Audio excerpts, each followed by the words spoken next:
Shalom. Efesus 5 ayat 15 sampai yang ke-16. Karena itu perhatikanlah dengan seksama bagaimana kamu hidup. Janganlah seperti orang bebal, tapi seperti orang arif, dan pergunakanlah waktu yang ada karena hari-hari ini adalah jahat. Nah, banyak orang yang tidak memperhatikan waktu hidup yang Tuhan berikan dengan baik. Mereka hidup sembrono. Hidup mereka melakukan yang tidak berkenan di hati Tuhan, dan itu dianggap sebagai hal yang biasa. Mereka tidak merasa bersalah ketika mereka melakukan apa yang bertentangan dengan firman Tuhan. Tapi terlebih lagi, mereka melakukan hal-hal yang tidak baik itu seakan-akan waktu hidupnya sangat lama. Ditambah lagi diberi Tuhan kesehatan, keuangan, dan komunitas yang menyenangkan, sehingga mereka lupa bahwa hidup bisa berganti suatu waktu tanpa pemberitahuan terlebih dahulu. Nah, yang tadi di Efesus 5 ayat 15-16 itu berkata, karena itu perhatikanlah dengan seksama bagaimana kamu hidup. Janganlah seperti orang bebal, tapi seperti orang arif, dan pergunakanlah waktu yang ada karena hari-hari ini adalah jahat. Nah, perhatikan dengan yang seksama itu artinya apa sih? Artinya hidup dalam waktu Tuhan. Janganlah sembrono. Firman Tuhan benar, begitu banyak orang Kristen yang sudah mendengar firman Tuhan, tapi hidupnya masih sama seperti dahulu. Tidak ada perubahan, bahkan ada yang lebih jahat dibandingkan sebelum ia percaya kepada Tuhan Yesus. Orang seperti ini disebut dengan orang bebal, atau disebut dengan orang yang degil. Tuhan mau kita supaya kita menjadi orang arif atau orang yang pandai, supaya kita bisa memilih mana yang benar dan yang salah. Dan orang arif atau orang bijak itu apa sih? Adalah mereka yang tahu bagaimana mengisi hidupnya dengan menggunakan waktu atau memanfaatkan kesempatan yang ada dengan baik.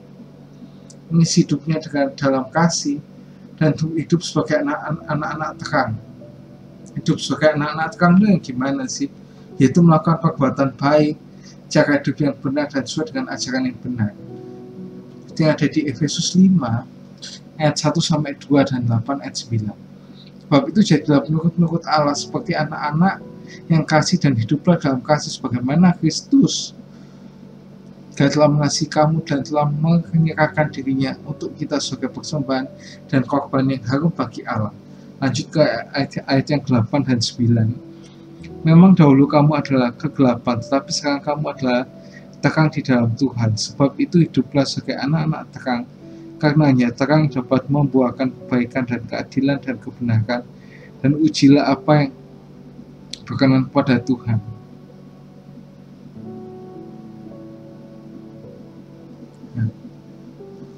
Nah, orang bebal dalam Alkitab itu didefinisikan sebagai orang yang bodoh. Mereka sulit dinasihati, mengingkari kebenaran, dan tidak mengimani keberadaan Tuhan.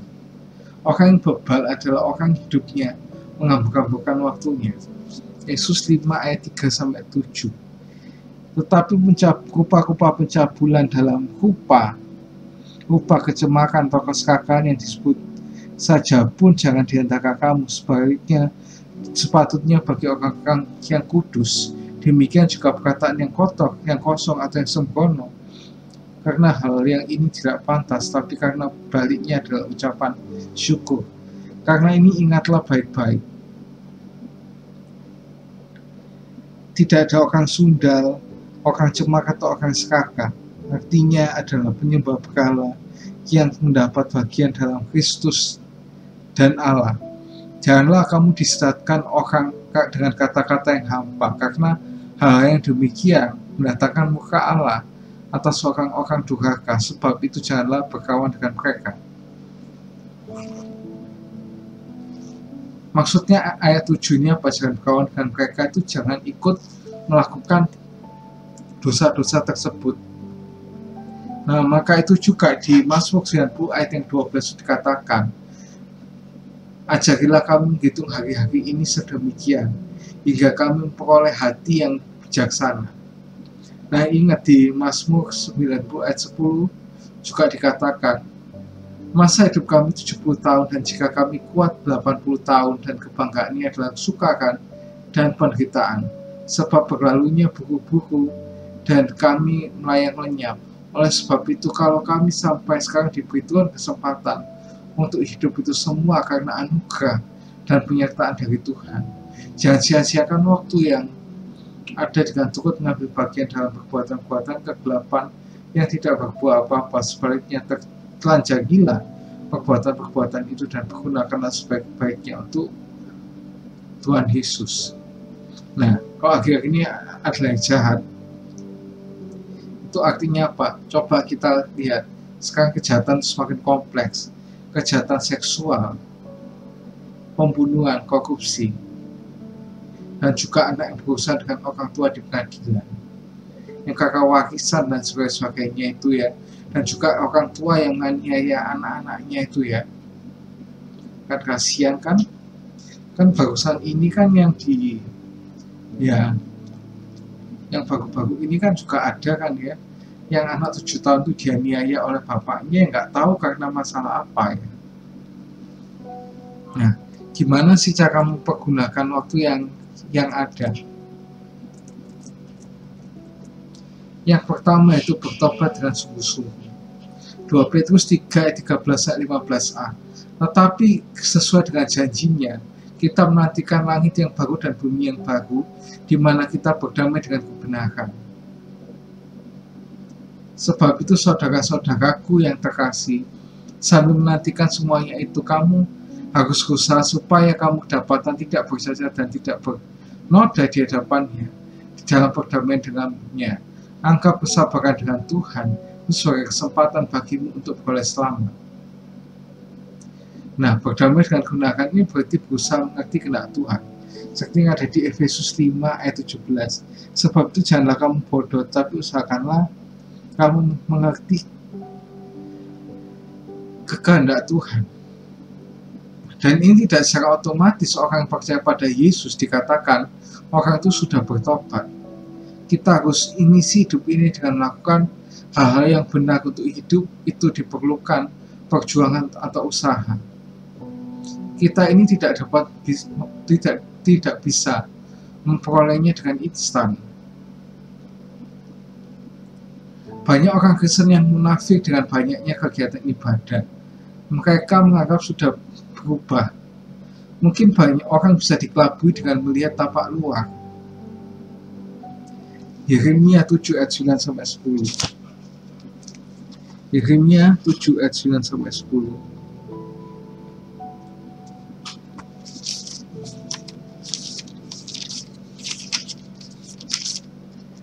Masakan kamu mencuri, membunuh, berzina, dan bersumpah palsu, membakar korban kepada Baal dan mengikuti Allah lain yang tidak kamu kenal. Kemudian kamu datang berdiri di hadapanku di rumah yang atasnya namaku disuruhkan, sambil berkata, kita selamat, supaya dapat pula melakukan semua perbuatan yang keji ini. Nah, di sini tapi Tuhan itu melihat hati, seperti yang katakan di 1 Samuel 16 ayat yang 7. Nah, jangan terus kita melakukan perbuatan dosa sampai itu tidak merasa dosa ya. Sampai kita kebal sama dosa itu, kita nggak merasa kalau itu dosa. Nah, kalau Tuhan masih sabar dan memberikan waktu dan kita bertobat, belajar sampai Tuhan membiarkan kita, seperti yang ada di Yeremia lagi ya. Di Yeremia 15 ayat 1 sampai 2.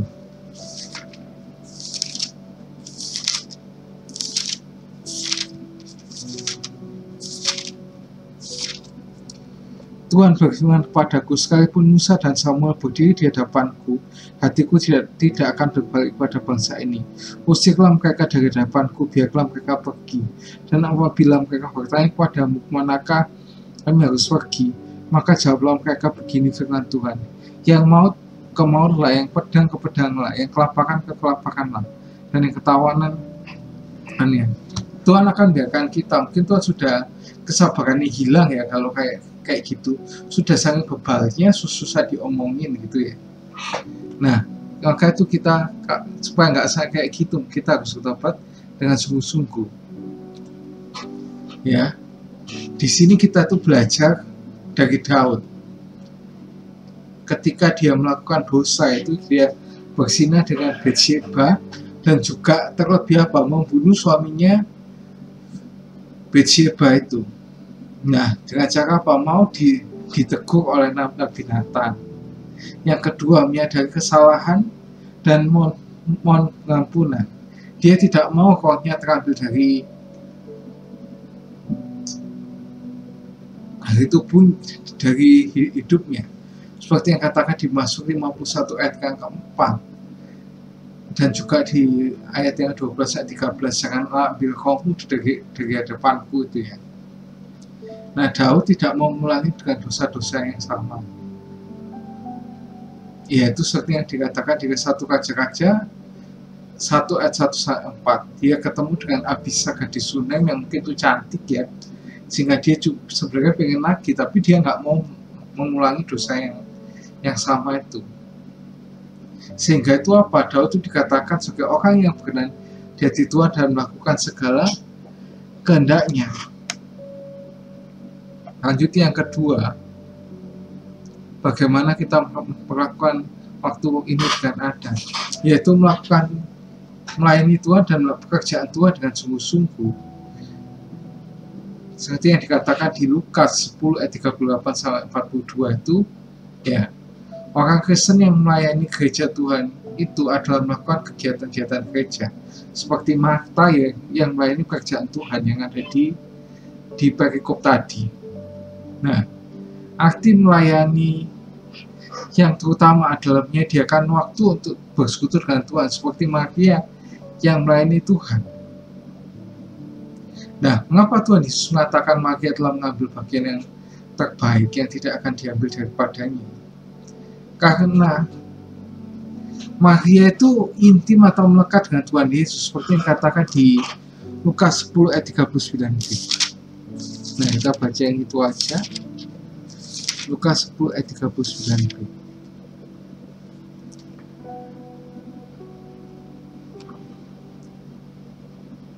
Maria ini duduk dekat kaki Tuhan dan terus-menerus mendengarkan perkataannya.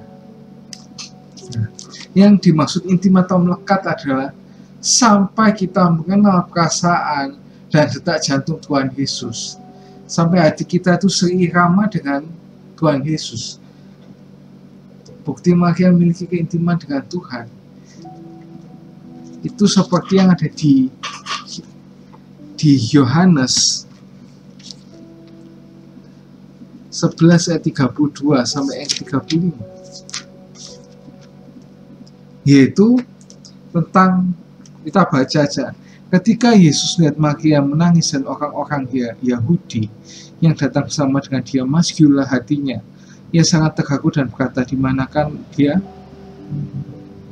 Kau baringkan, jawab Tuhan, marilah dan lihatlah. Maka menangislah Yesus, membuat hatinya satu irama, yang dibandingkan dengan Lukas 11 ayat 20 sampai 27. Kok ini nggak usah kita baca semua ya. Lukas 11 ayat 20 sampai 27. Nah, ini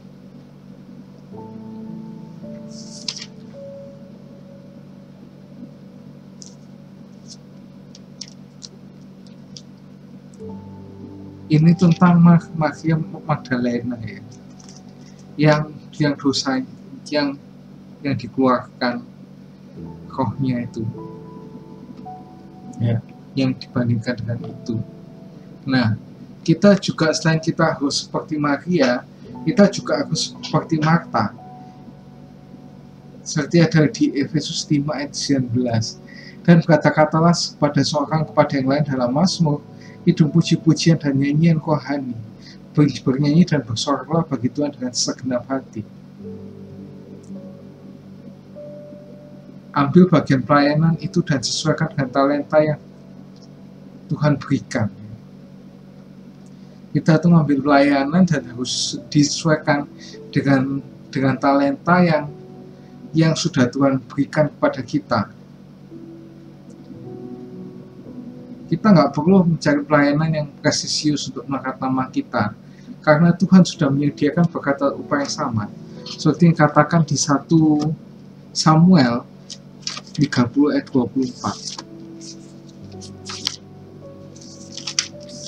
30 ayat yang ke-24.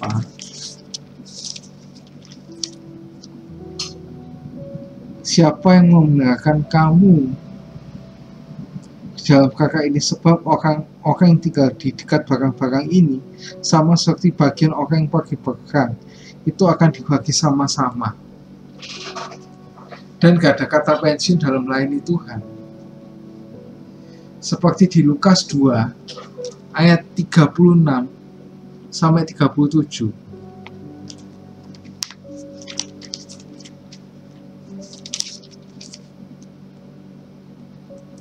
Lagi pula di situ ada Hana, seorang nabi perempuan, anak Fanuel dari suku Asyir. Ia sudah sangat lanjut umurnya, sudah kawin, ia hidup 77 tahun lamanya bersama suaminya. Dan sekarang ia janda dan berumur 84 tahun. Ia tidak pernah meninggalkan bait Allah dan siang malam beribadah, berpuasa dan berdoa. Kita nggak ada pensiun lah. Kita sampai Tuhan pensiunkan sendiri ya di kematian tuh. Yang ketiga, orang yang mempergunakan waktu yang ada itu seperti apa? Yaitu menjadi berkat bagi sesama. Seperti dia di Galatia 5 ayat 13. Saudara-saudara, memang kamu telah dipanggil untuk merdeka, tapi janganlah kamu mempergunakan kemerdekaan itu sebagai kesempatan untuk berbuat dosa. Lainlah seorang yang lain oleh kasih. Nah, Tuhan Yesus ini sudah ada di surga, dan dia tidak mempunyai tangan dan kaki di dunia. Oleh sebab itu, Tuhan itu menginginkan kita untuk menjadikan saluran berkatnya bagi sesama. Nah, seperti yang dikatakan Tuhan Yesus di Matius 25 ayat yang 30.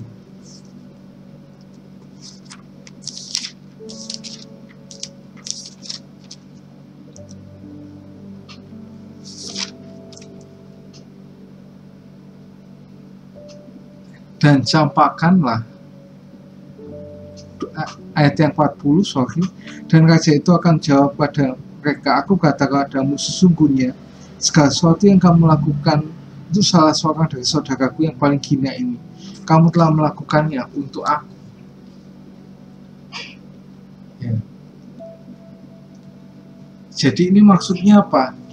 Kita kalau melakukan untuk orang lain, kita itu juga bisa memuaskan hasrat dari Tuhan. Dan ini contohnya menjadi berkat bagi sesama itu apa? Yaitu Dorcas atau Tabita yang banyak sekali berbuat baik dan memberi sedekah. Dorcas atau Tabita ini waktu dia meninggal, dia banyak yang menyayangkan kematiannya, ya. Karena apa? Ia kan Tabita ini kan, Dorcas ini kan kerjanya sebagai sebagai penjahit ya.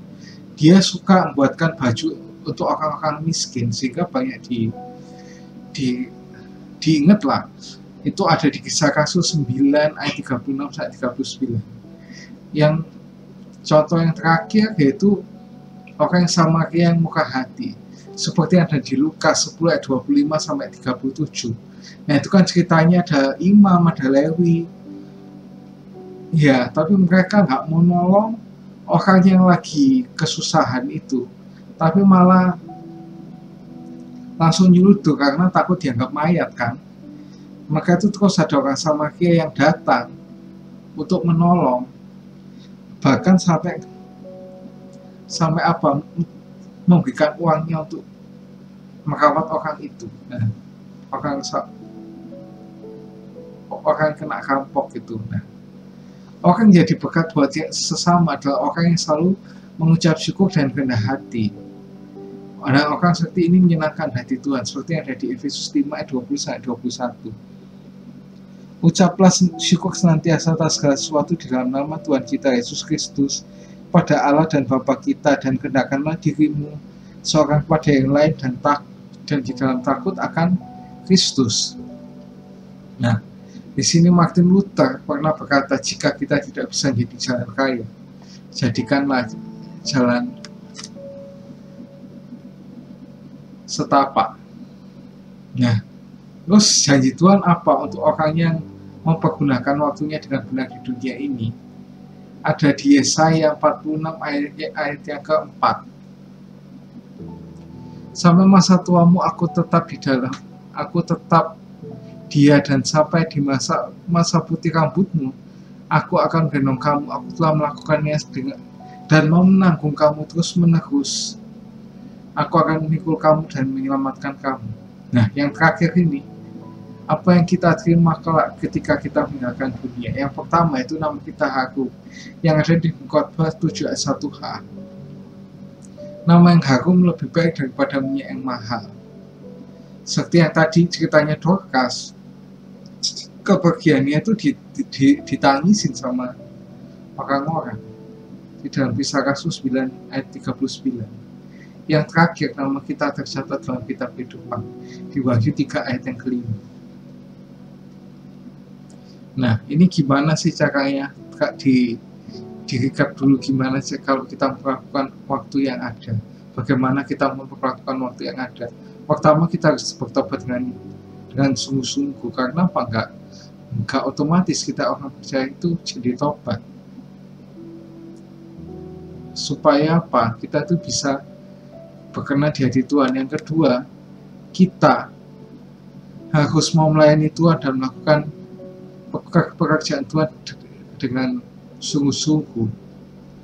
Dan juga di sini tuh kita juga harus melekat dan mengerti perasaan Tuhan Yesus sampai hati kita seirama. Terus yang terakhir, kita harus jadi dekat dengan sesama. Nah, karena Tuhan Yesus sudah di surga, maka kita harusnya diberkat bagi sesama kita. See you and God bless you.